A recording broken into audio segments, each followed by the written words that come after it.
یہی معاملہ حضرت حسین ابن علی رضی اللہ تعالی عنہما کا تھا.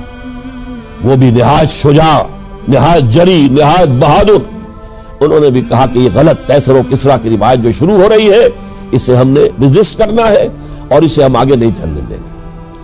کوفہ چونکہ حضرت حسین کے پاس پیغام آ رہے تھے کوفے سے، چونکہ کوفے کو حضرت علی نے دارالخلافہ بنا لیا تھا اور وہاں سمجھا جاتا تھا کہ حضرت علی کے ہمدرد اور حضرت شیعان علی جنہیں ہم کہیں ان کے ساتھی ہم خیال یہ لوگ ہیں کثرت کے ساتھ.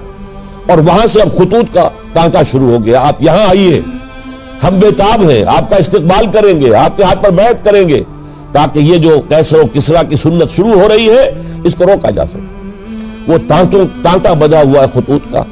تو حضرت حسین رضی اللہ تعالیٰ عنہ نے فیصلہ کر لیا کہ میں کوفے جاؤں گا. حضرت زبیر روکتے رہ گئے کہ نہیں، کوفیوں پر اعتماد نہ کیجیے، یہ زبانی کلامی ساتھ دیتے ہیں، جب ڈنڈا چلتا ہے تو پھر یہ ہٹ جاتے ہیں میدان سے، ان پر اعتماد نہ کریں آپ. ایک ایک کر کے بھیڑ چھٹتی چلی گئی اور صرف چند افراد رہ گئے اور اس کے نتیجے میں حضرت مسلم بن عقیل شہید کر دیے گئے. بلکہ ایک شخص خانی نے انہیں پناہ دی تھی کوفے میں، ان کو بھی قتل کر دیا گیا، شہید کر دیا گیا. اس پر یہ ہے کہ انہوں نے ایک شخص کے ذریعے سے پیغام دیا قتل کیے جانے سے پہلے کہ دیکھو میرا تو وقت آ گیا ہے، میں تو اب قتل ہو جاؤں گا، شہید کر دیا جاؤں گا، تو میرا پیغام حسین تک پہنچا دو رضی اللہ تعالی عنہ کہ یہاں یہ بغاوت ہو گئی. لوگوں نے، کوفیوں نے، الکوفی لا یوفی، کوفی جو ہے وہ پورا نہیں کرتا اپنے عہد کو اور وفا کو. اس کا ایک ثبوت ہمیں مل گیا ہے، یہ سب کے سب منحرف ہو گئے بیعت سے. آپ جہاں تک آ گئے وہاں سے واپس چلے جائیے. اور حضرت حسین رضی اللہ تعالیٰ عنہ بامروت انسان، شریف النفس انسان، کیسے ممکن تھا غیرت مند غیور انسان وہ کیسے ان کی بات کو رد کر دیتے.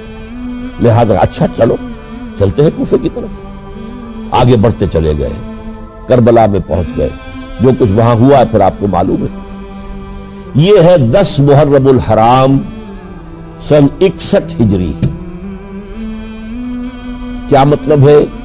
حضور کے انتقال کے ٹھیک 50 برس بعد، سن 11 ہجری میں حضور کا انتقال اور سن 61 ہجری میں حضور کے نواسے اور جن کے بارے میں حضور نے فرمایا سیدہ شباب اہل الجنہ، حضرت حسین شہید کر دیے گئے. اور اس کے بعد اس لشکر نے خیموں کو آگ لگا دی. ما شاء اللہ کان وما لم یشاء لم یکن. جو اللہ نے چاہا وہ ہوا اور جو اللہ نے نہیں چاہا وہ نہیں ہوا. حضرت حسین کو وہ عظیم شہادت اللہ نے دینی تھی، وہ اونچا مقام عطا کرنا تھا. اور پھر ان کی عظیمت، ان کا صبر، ان کا ثبات، ان کا استقلال، معلوم ہوا کہ اللہ تعالیٰ نے انسانوں کے اندر کتنی کچھ طاقت رکھی ہوئی ہے اور کتنی کچھ صلاحیت اللہ نے ودیت کی ہے. وہ جس طرح ڈٹے رہے، کھڑے رہے. واقعہ یہ ہے کہ وہ بھی نوع انسانی کے لیے ہمیشہ کے لیے ایک سبق ہے، اور وہ سبق یہ ہے کہ آپ حق، جو بھی آپ حق سمجھیں اس حق کے اوپر ڈٹ کر کھڑے ہو جائیں.